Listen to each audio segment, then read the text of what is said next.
Saudara, jumpa lagi dalam program Stikas Profita Plus.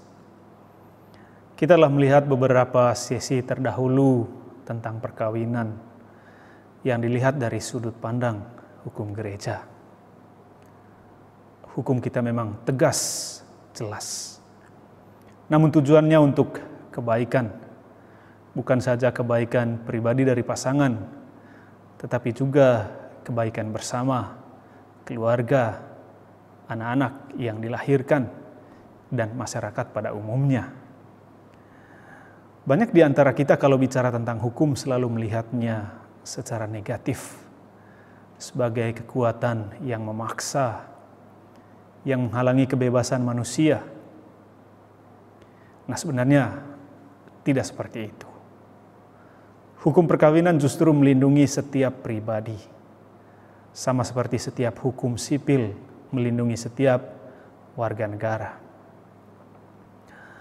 Kalau hukum perkawinan Katolik sangat ketat, itu karena gereja melihat perkawinan sebagai hal yang penting dalam hidup manusia.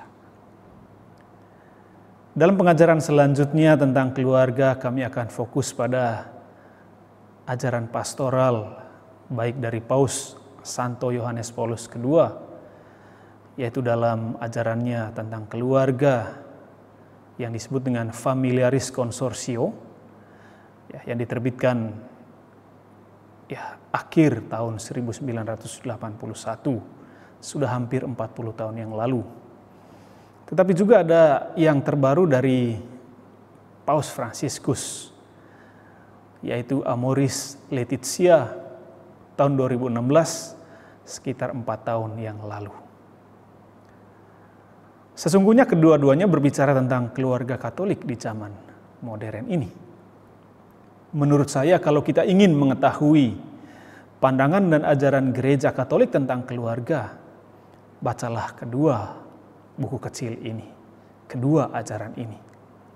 Keduanya berasal dari dua pemimpin tertinggi gereja Katolik. Nah, saudara, perkawinan bukanlah peristiwa biasa bagi kita. Sama seperti tabisan untuk seorang imam atau untuk seorang uskup. Itu bukanlah peristiwa biasa.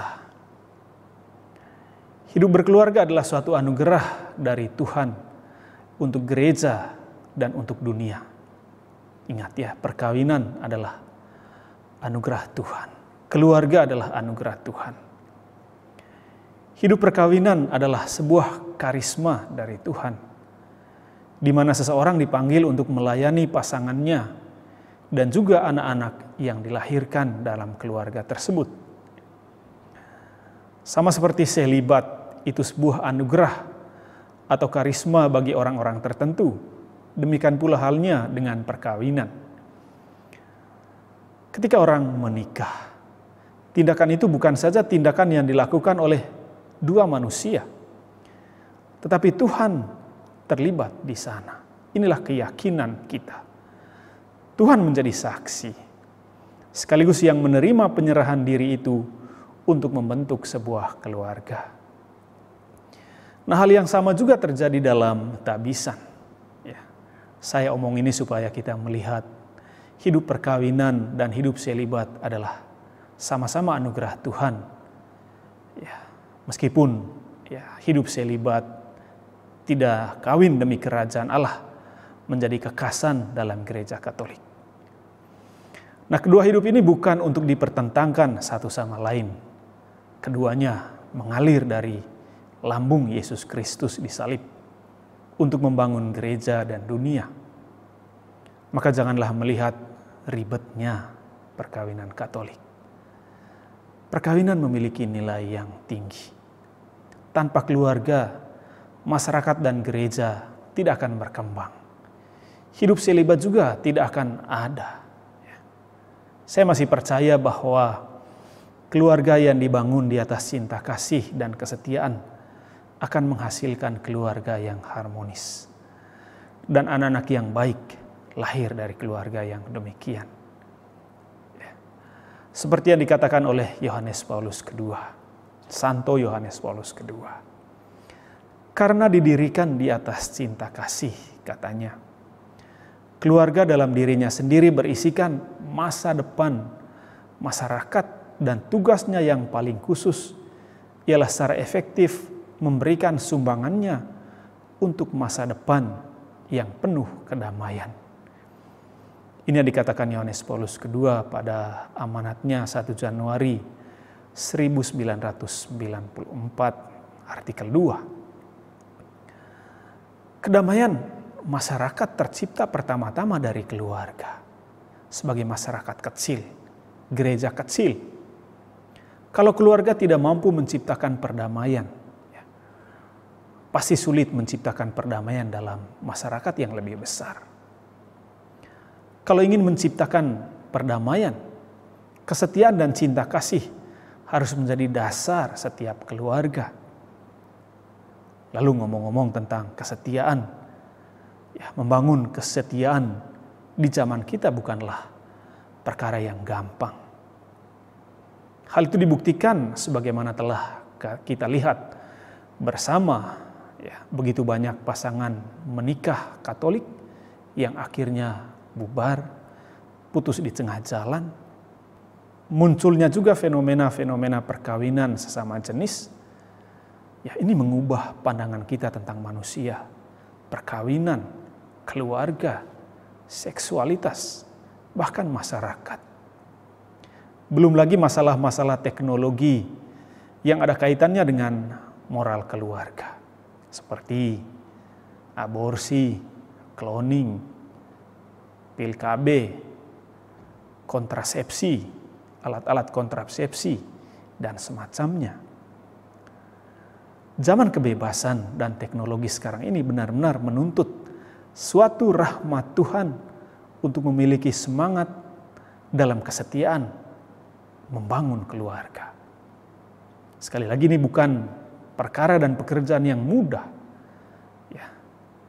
Sama seperti menuntut hidup dalam kesetiaan untuk seorang imam, biarawan, dan biarawati untuk zaman sekarang memang sangat sulit.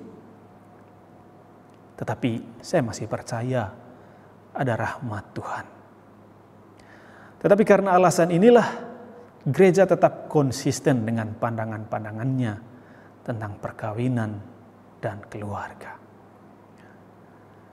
Nah, kalau kita ngomong tentang cinta, tentu hal-hal yang ideal dapat kita katakan.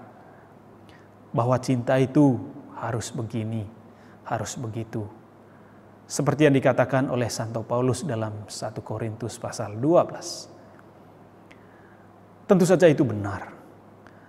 Tetapi menghidupi cinta terhadap orang yang sama selama bertahun-tahun bukanlah perkara yang gampang, itu saya tahu. Mencintai pribadi lain saat orang sedang jatuh cinta mungkin semuanya menjadi indah. Kata orang kan tai kambing rasa coklat. Seperti yang dikatakan oleh seorang novelis, seorang pastor Yesuit bernama Pastor Sindonata. Dia pernah menulis novel Putri Cina judulnya. Dia katakan begini, ketika orang sedang pacaran, mereka sedang memainkan sebuah drama atau sinetron. Dalam drama itu mereka bisa tertawa, membuat orang tertawa terpingkal-pingkal, juga membuat orang menangis dan sedih. Tetapi hidup berkeluarga kan bukanlah sebuah drama. Keluarga bukanlah sebuah panggung yang mempertontonkan kepura-puraan, akting para pelakonnya. Hidup keluarga bukanlah sebuah permainan seperti seni peran, di mana masing-masing dapat berakting sesuai dengan arahan sutradara. Tidak ada sutradara dalam hidup keluarga. Hidup berkeluarga adalah realitas yang nyata. Selama pacaran mungkin orang dapat berakting dengan tersenyum dan tertawa, berusaha menyenangkan pasangannya. Tetapi ketika orang sudah berkeluarga, orang menertawakan dirinya, menangisi dirinya sendiri. Ia bukan lagi seorang artis atau aktor. Dia adalah pribadi yang sesungguhnya, yang berhadapan dengan pasangannya, yang memerlukan komitmen yang nyata. Bukan akting, bukan pura-pura. banyak keluarga dewasa ini hidup dalam kepura-puraan. Ya. Tetapi bagaimanapun sulitnya hidup berkeluarga, janganlah pesimis hanya melihat hal-hal yang sulit dan kegagalan yang seringkali dikutuki. Ada juga keluarga Katolik yang memiliki komitmen penuh dengan keluarganya, yang setia sampai akhir. Mereka mampu memberikan kesaksian dengan menghayati cinta yang penuh penyerahan. Ingat, kata kesaksian adalah terjemahan dari kata martirion dalam bahasa Latin. Hidup berkeluarga itu sebuah kemartiran yang terus-menerus, setiap hari berkorban. Menikah secara Katolik berarti siap menjadi martir bagi pasangannya, juga bagi masyarakat. Setiap pribadi harus menjadi martir bagi orang lain. Dalam hal apa? Yaitu dalam hal keberanian untuk berkorban. Inilah yang sulit. Hanya dengan hal itu memungkinkan mereka menerima pribadi lain yang berbeda. Membuat kebutuhan dan permintaan orang lain itu menjadi kebutuhan dan permintaannya sendiri. Dan membuat orang lain mengambil bagian dalam kesejahteraannya dan kebahagiaannya sendiri. Maka keutamaan-keutamaan manusiawi perlu dikembangkan. Apa saja? Ya, misalnya kesabaran, pengampunan, membesarkan hati orang lain, bersolider dengan pasangan, dan lain-lain. Ini juga yang dikatakan oleh Santo Yohanes Paulus II dalam amanatnya 1994, artikel 2. Nah, semuanya itu diringkas dalam kata cinta kasih yang mendasari hidup berkeluarga. Cinta kasih itu bukanlah sebuah perasaan yang berlalu, tetapi kekuatan mendalam dan berlangsung terus-menerus yang mengusahakan kebaikan bagi orang lain. Perasaan dapat berlalu, perasaan dapat hilang, tetapi cinta tidak pernah boleh hilang. Perasaan dapat dilukai oleh percekcokan. Perasaan senang dan tidak senang untuk pasangan bisa datang silih berganti. Tidak ada keluarga yang sempurna. Tidak ada orang yang memiliki cinta yang sempurna terhadap orang lain. Tetapi kehilangan cinta dalam keluarga bagaikan, ya kata orang, bagaikan pelita yang kehabisan minyak. Ya, terus terang saya sangat mengagumi Yohanes Paulus II tentang ajarannya tentang keluarga. Dia pernah mengatakan dan mengakui bahwa pasti ada ketegangan dalam keluarga yang muncul dari berbagai persoalan, seperti sulitnya menyesuaikan diri dengan pasangan yang sifatnya berbeda, juga karena pekerjaan, ya, karena ekonomi. Namun ada satu hal yang lebih mengkhawatirkan keluarga Katolik dewasa ini tanpa kita menyadarinya, yaitu munculnya mentalitas yang diilhami oleh hedonisme dan konsumerisme yang menghanyutkan anggota keluarga untuk mencari kepuasan pribadi, bukan untuk hidup bersama, ya, bukan untuk hidup bersama yang bermanfaat. Ya.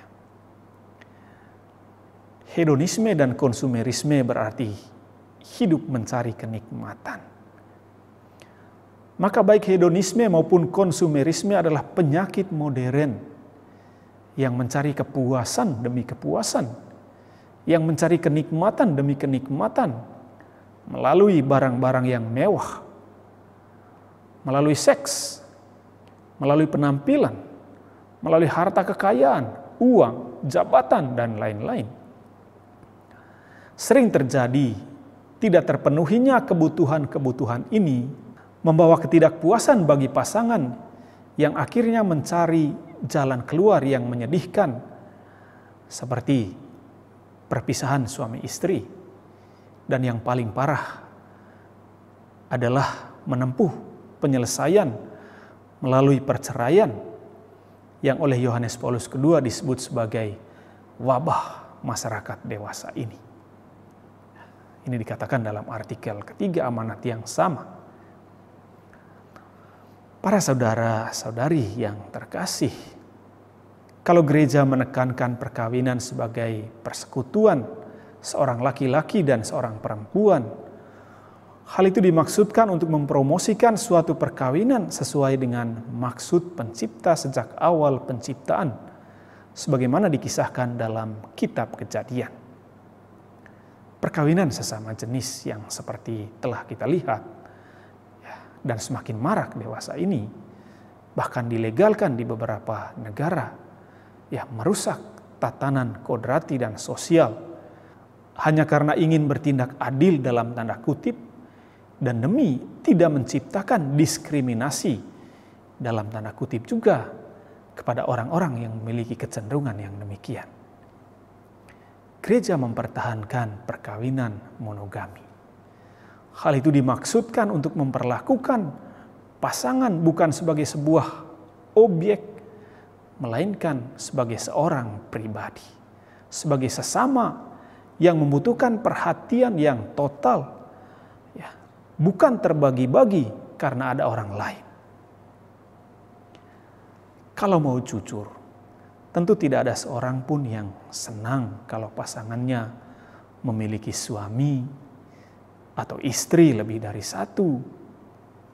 Tidak ada anak yang bergembira kalau orang tuanya memiliki pasangan yang lain selain orang tua yang melahirkannya. Nah, kalau tidak senang seseorang memiliki pasangan lain, ini bukanlah sebuah bentuk egoisme. Mari kita berpikir menggunakan akal sehat agar masyarakat kita juga sehat. Perkawinan dalam gereja Katolik mengandaikan sebuah cinta yang total dan terarah kepada pasangannya dan anak-anak yang lahir dari perkawinan itu.